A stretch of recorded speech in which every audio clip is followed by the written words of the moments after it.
Welcome to the podcast, It's Not You, It's PCOS. Hi, I'm Laura. And I'm Nick. We are two expert accredited practicing dietitians and nutritionists specializing in nutrition for PCOS and fertility. Together we have over 25 years of experience, and we want to reassure you that if you have ever tried to make diet and lifestyle changes and failed, it's not you, it's PCOS. Stay tuned as we share our favorite evidence-based nutrition and lifestyle tips that we use with our own clients every day, so that you can start to feel your best with PCOS. Hey everyone, Happy New Year. Welcome back to the podcast, It's Not You, It's PCOS. Hi, I'm Laura. And I'm Nick. And today we are talking about 5 really practical PCOS hacks that can actually make a difference. The kind you can actually fit into your life. It feels like it's been so long since our last episode, Laura. How was your Christmas, New Year, all that kind of stuff? It was so good. I just loved having a minute to rest and be present and just change of scenery for me. So it was good. How was yours? Yeah, really good. Lots of surfing, lots of relaxation time with the family. You know, I took 3 weeks off work, so that was cool. But missing the podcast. Me I love too. doing this. Like Same. when I just currently talking now. It's just, I like it. Yeah, it's so good. It's so good to get together and just, put out some more PCOS awareness and hacks and all the good stuff that we are so passionate about in clinic. So, it's nice to have you back. But geez, like trying to find a time to do this with our different schedules and the 3-hour time zone between the East Coast and the West Coast. Yeah. Plus, It's a commitment. Managing family and work and clinics. So God, this is like a rare moment. So good to be with you, Laura. Yeah. We're passionate about it. So I'm glad that we get to do this. And today we've got some great tips that we're going to share that are really simple. You may have heard them before, but you may not know the why. So this might help you actually get motivated to do them. Yeah. So if you've been trying to manage PCOS and you're feeling frustrated with all the conflicting advice out there, like, you've got to cut carbs out, just exercise more, or take this supplement, or go and lose 10 kilos, this episode is definitely for you. So by the end of this chat, you'll have 5 strategies that really target PCOS in terms of hormones and insulin and just overall well-being, plus some tips to make them all realistic. So Laura, let's just get into the first tip. And that one's pretty easy to action on paper, but actually doing it is another thing. So we're recommending that you move after meals. So let's kick things off with something super simple. But what I find is, and sometimes I find that I do it myself, I don't know about you, Laura, but I have dinner and then I sit down. I sit down at the dinner table whilst I'm eating, which I highly recommend. But then once the dishes are done, boom, onto the couch I go.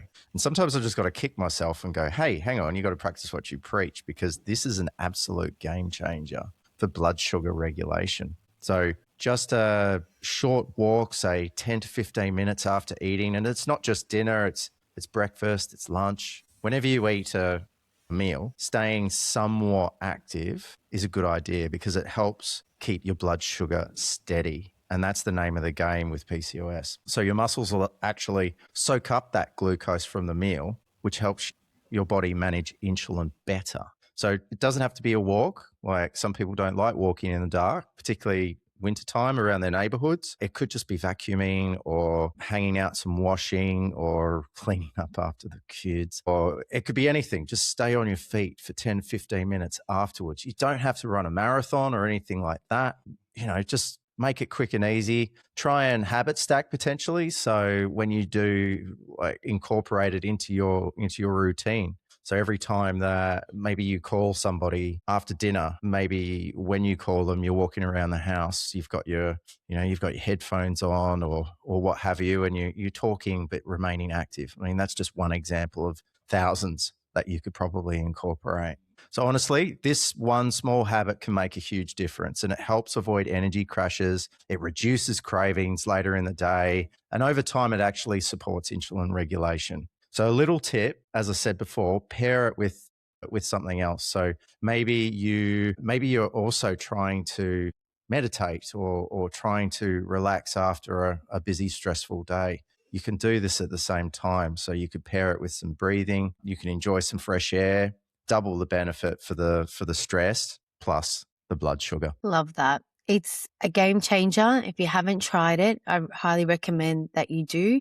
And that addition of habit stacking is going to mean that you're going to implement it a lot easier. And it could be, even putting on your favorite song and having a bit of a dance. It could be that simple if you can't get outdoors or you can't, engage in some sort of physical activity as such. But I love your tip about, calling when you call a friend after dinner. That's when I start doing the washing, putting the washing away. So that's a good time to move your body and pair it with something else that you might enjoy at the same time. So that's a great tip, Nick. The next tip that I think is really worth rethinking, and that's sleep, having good sleep. I really hope that more people are starting to think about sleep in a different way, that it is important and that it actually does impact your hormones. So it's something that we should be prioritizing. So with PCOS, this can be a little bit more eminent that we make this a priority. When we are sleep deprived, our bodies pump out more cortisol, and that's that stress hormone. And also another hormone, ghrelin, the hunger hormone. Have I said it right, Nick? Perfect. Yeah. Well, both of those increase. And at the same time, we get less leptin, which tells our brain we're full. So you can see that combination can make your cravings worse and increase that food noise and mess with your energy. That makes it harder to manage your blood sugar levels too. So if we can track back and think about sleep as a tool to be one that's going to preserve your efforts that you're making with your nutrition. So if you're doing all the things, but then not getting enough sleep, then that can make doing all the things harder because your hormones are now affected because of that poor sleep. So it's important to relook at the times that you're going to bed, figure out how many hours you are sleeping at the moment and if you can do better. So we do want you to aim for about 7 to 9 hours a night. And ways to make that easier is having a consistent bedtime and wake time. Your body does like routine. It does like to know when it's going to be up and when it's going to be down. So that makes it a lot easier for you to stick to when you know what time you need to get to bed, and also having the right environment that helps you cool down, wind down. And that's having like a cool bedroom that's dark and having some time before bed where you're off your phone and screens. That helps you wind down. Things that you could do before you go to bed that can help you get to bed a little quicker. Maybe that you do a bedtime routine for yourself where that may involve some gentle stretching, reading, or listening to some soothing music. So any of these tips are, tips that are going to help your body just get to bed earlier and easier. Small, but a noticeable difference for energy, mood, and insulin balance. And also another thing you can do for sleep, and we did an episode on this last year, is time restricted eating. So if you're eating within a 8 to 10 hour window, try not to eat anything within 2 hours of going to bed. You're better likely to have a better quality sleep by incorporating that strategy as well. So good stuff, Laura. So sleep's pretty important, but so is managing stress, and that's our next hack or our next tip. So it's huge for PCOS. A lot of people living with PCOS do experience a bit of stress and anxiety. And it's because of those high cortisol levels that Laura was talking about before. They mess with ovulation. They increase cravings for sugary foods in particular, processed carbs. They worsen weight, and stress is also inflammatory. And so PCOS is already an inflammatory condition. Stress will further add more inflammation to the picture. But don't panic. You don't need to go out and meditate for days and days on end, although that sounds like a lovely thing to do. Don't know about you, Laura. Do you meditate? I don't meditate, but I have tried it in the past. It is great. I do struggle to just sit still and be with my thoughts. Right. Things That's quite common. Yeah, but it is fantastic to just even try and do the deep breathing part. And, that even just sort of slowing down your breath and just taking some time to reconnect with your body. Again, doesn't have to be for very long. Even 5 minutes is very effective. So Mm. yeah, you can Mm. try the breathing, you can try the meditation. Both can be really helpful. Mm. I had a really bad day yesterday. I'm not going to get into the details of it because it's probably boring, but I did have a bad day. I wasn't in a great space come post dinner time. Went and shot some hoops with my son over the road at the local basketball hoop. Still grumpy. And I got home and once the kids had gone to bed, I pulled out my meditation app and I did 15 minutes. And oh my God, perspective just completely changed. I cannot recommend it enough. And I wish I could establish a routine. I know the benefits from a scientific point of view. And I know firsthand how much it helps with just turning your frown upside down. But yeah, it's really hard to establish a regular routine, even though I know that it's so good. So I understand if people struggle with it. But geez, it's just another game changer. And like you say, Laura, it doesn't have to be for 15 minutes. Sometimes I'll suggest that people lie against the wall with their back on the ground and just elevate their legs. It's generally something we do in yoga for good reason, because all the blood just kind of comes back down towards the heart and it moves us from our stress system more to our rest and digest system, makes us feel a bit better. So it could just be 5 minutes with your legs up against the wall. You could be journaling your thoughts. You could take a short walk outside and just listen to all the noises. Maybe it's birds chirping, maybe it's the wind, maybe it's rain. I don't know. It depends how hardcore you are. But it's about being it's not about being stress-free, sorry. It's just about managing stress, because I think stress is a part of our everyday lives for a lot of us. And it's about giving your body a chance to actually calm down. And believe it or not, that's going to also connect with the previous tip that we were talking about around sleep. So the more stressed you are, the harder it is to sleep. The worse quality sleep you have, the more stressed you are the next day, and the cycle continues. So chronic stress can really undo all of your good work in terms of nutrition and exercise. You might be doing all the right things, but the stress is derailing you. And I had a patient it was probably 3 years ago now. Geez, time flies.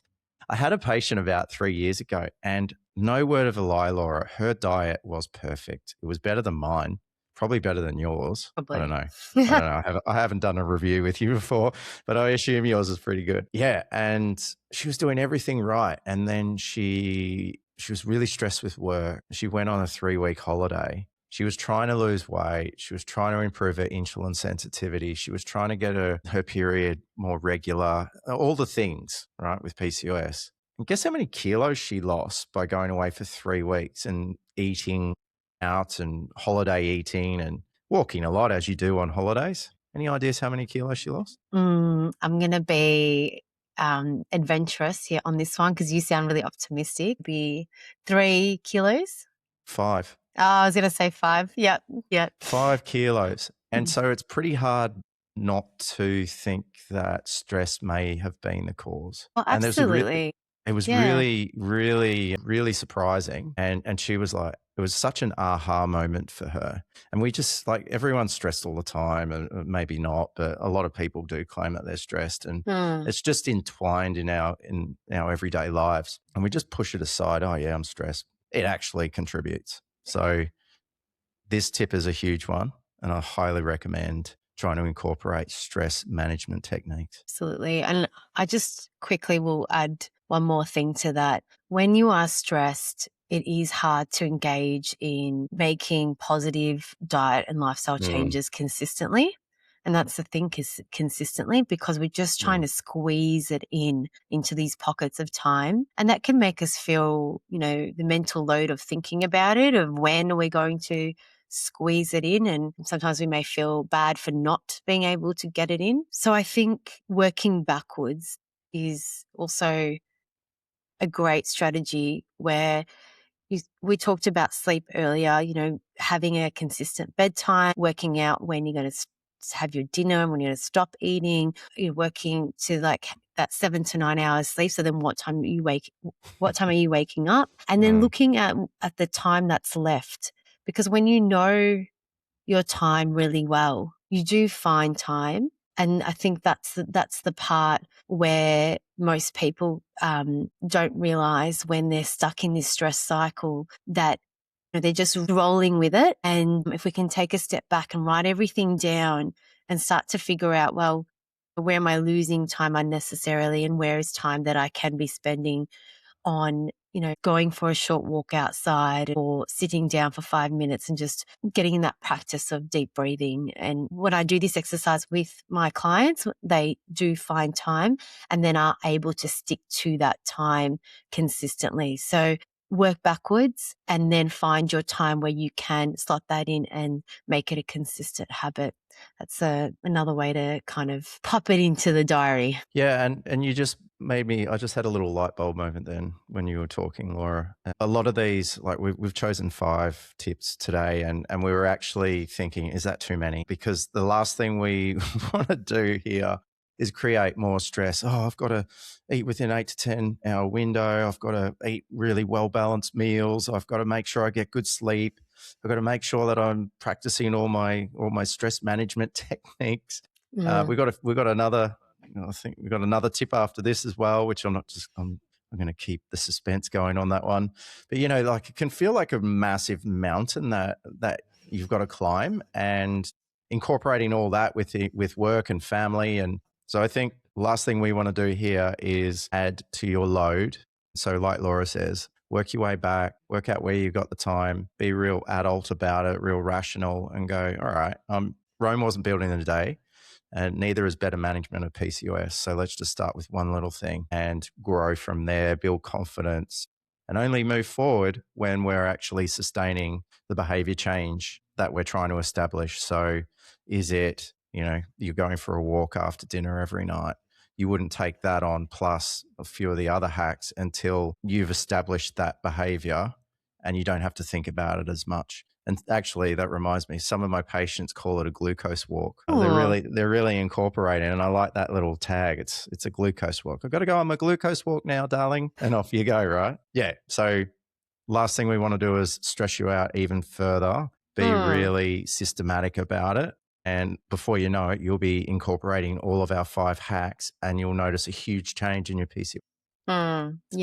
Yeah, absolutely. I think, we're giving you 5 today, and the next one is about nutrition. So, really just think about what's relevant to you and taking on the one that you feel is most pressing at this point of time for you to tackle. So next up is build a balanced plate with protein and fiber. So really looking at your plate and if you've got the elements on there to help you manage your PCOS better. So the key thing for a balanced plate is getting half of the plate full of veggies. Now, when we've got half the plate full of veggies, we've got a lot more fiber, we've got a lot more nutrients, and hopefully we've got a lot more color, which is going to be a great source of antioxidants. So that's really important. And we know women with PCOS do struggle with their gut health as well. And the gut is your domain, Nick, and we've talked about how important looking after your gut health is for PCOS. So it's important to not skip this part, that you are actually making fiber and vegetables feature on your plate because they do help with a number of things. So energy levels, if you do have insulin resistance, it can help with giving you energy that is breaking down a lot slower, which is great. It's going to give you fuel for that microbiome to flourish and grow. And again, if you're also looking at color, there's antioxidants as well, which helps with that inflammation piece. Next is protein. Protein would feature for about a quarter of your plate, and that's also going to help you feel full. It's going to slow digestion and help with glucose control. So you want to make sure that you're aiming for about 20 to 30 grams per meal. I like to utilize things like eggs and Greek yogurt for the breakfast time, but don't forget other things like your plant proteins like lentils and beans. They can be a great addition to your meats or be the hero of the dish as well. Is there particular proteins, Nick, that you recommend often to include on the plate? Oily fish. I like oily fish. it's like you kill two birds with one stone, where you get the anti-inflammatory effect of the omega-3 fatty acids, and you get the protein and all the other vitamins and minerals that you would normally get from a animal-based meat, I suppose. I really Yeah. like that one. I also find dairy quite helpful if people can tolerate it. Eggs are also, like you say, another great one. I'm also occasionally recommending supplementation. And so that supplementation would be, if I can get away with it, would be a pure whey protein isolate. And so that those products are pretty easy to find. I try to avoid all the flavorings and colorings and all that kind of stuff because I just don't find it helpful. But that's more for the people that are, like, when I'm working out protein requirements, that's more for people that are trying to achieve a pretty high amount of protein intake, up around the 110 to 120 to 130 grams per day. So it's quite a lot. Yeah. Mm. Yeah. Yeah. So if you're aiming for about 20 to 30 grams for most people per meal, that is usually sufficient. But Mm, for some people, they may need more. mm. And lastly, the carbohydrates. They also need to make a feature, and we do want them to be about a quarter of the plate also. Ideally high fiber ones like your oats, beans, lentils, and whole grains. So the goal isn't to cut out carbohydrates, but it's about balance. And when your blood sugar levels are stable, you feel more satisfied, you have less energy crashes. And over time, it can help with weight management, skin, and cycle regularity. So Mm. there's no need to cut them out. It's about choosing ones that are higher in fiber and that they're good quality and that they're coming in at the right portion, which is about a quarter of the plate. Yeah, there was a study, I can't remember how many years ago, but it was relatively recent, say 2 years ago, maybe 3 years ago, where there was a bit of a U-shaped curve in terms of life expectancy for people eating carbohydrates. So if you ate really, really, really low carbohydrate, like more ketogenic diet style carbohydrate eating, you would die earlier. But if you ate too much carbohydrate, you would also die earlier. So it's about finding that balance with carbohydrate. And like Laura says, cutting it out, not a great idea. Body's primary fuel source, great source of fiber and vitamins and minerals. All right, let's get on to the final hack. This is a lengthier podcast episode. It's probably because we've taken such a break, Laura, but I think We've got so much to say. we've got so much to say, and I don't know, it's kind of fun. Yeah. All right. So tip 5 is resistance training or lifting weights. So let's talk about strength training, resistance training. It could be Pilates. It could be gym work. It could be using your body weight, doing kind of resistance training at home. To find the actual resistance training right for you, it's always good to consult with a professional who works in that area every day. So some physios might be able to help, but the exercise physiologist is the one to go to. So they can actually create a plan. You might have injuries, they can work around those injuries. I get a lot of my patients using an injury as an excuse not to exercise. Exercise is so important for PCOS. And we were talking about this offline before, that we find that a lot of people have gym memberships and they're just doing cardio, and cardio is great, definitely really good, but they're not using the resistance side of things. And that's super important.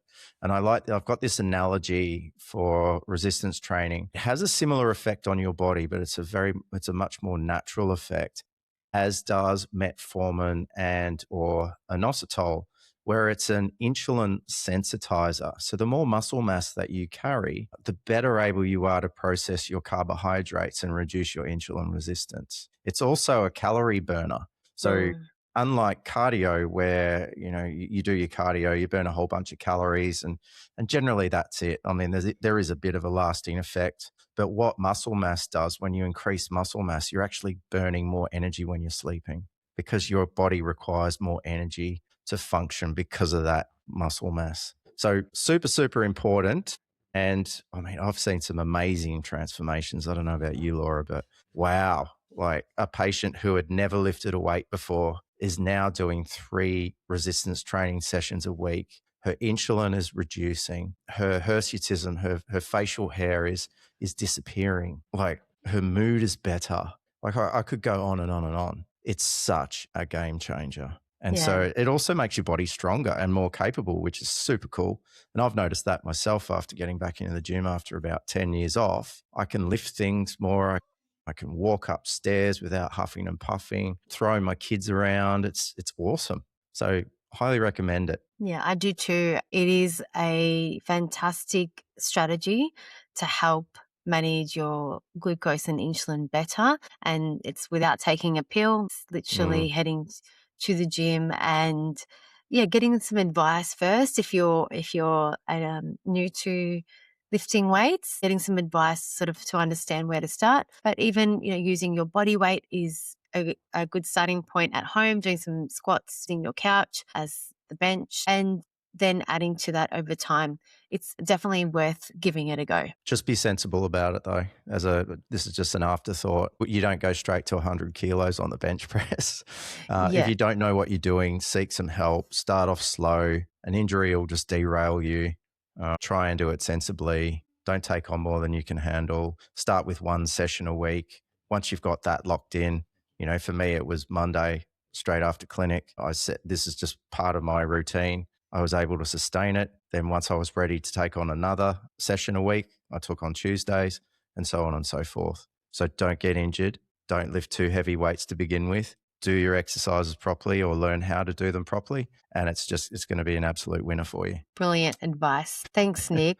Well, just to sum up, these 5 simple practical tips, we want to just put them fresh in your mind before we wrap up and hope that you pick one, just one, that you will make a priority to work on. So again, they were move after meals, just 10 to 15 minutes, or prioritize good sleep, manage your stress, find some strategies that are simple and easy to implement, build a balanced plate with protein and fiber, and lift weights. So these are the 5 tips that are evidence-based that really do make a difference, and you just got to pick one. So that's so true. Like, imagine trying to do them all at the same time.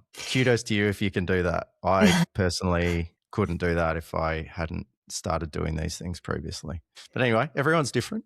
And, it can be trial and error. It doesn't matter. Like if you try and fail, then just pull it back a little bit and try and take on a little bit less, and you'll find your sweet spot.